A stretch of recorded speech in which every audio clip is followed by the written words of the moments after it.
कि उलमाओं के साथ रह करके कुछ सीखा जाए।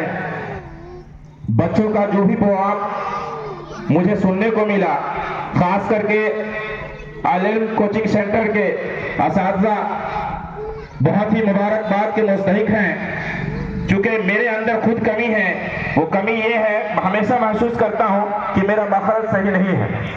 मैं जब बोलता हूँ तो बहुत सारी गलतियां हो जाती है।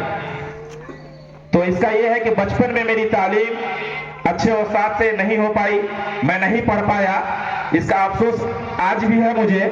लेकिन यहाँ जो कोचिंग सेंटर के बच्चे जिस अंदाज से अपने सवालों के जवाब दे रहे थे, मुझे सुन के ऐसा लगा कि शायद कोई आलिम दीन बच्चों को पढ़ा रहे हैं। मैंने मौलाना इमामुद्दीन नदवी साहब से पूछा कि ये जो बच्चे अभी जो प्रैक्टिस किए हैं, सीखे हैं, क्या आलिम दीन से सीखे हैं या जो कोचिंग सेंटर चल रहा है वो आलिम दीन है? उन्होंने कहा कि नहीं,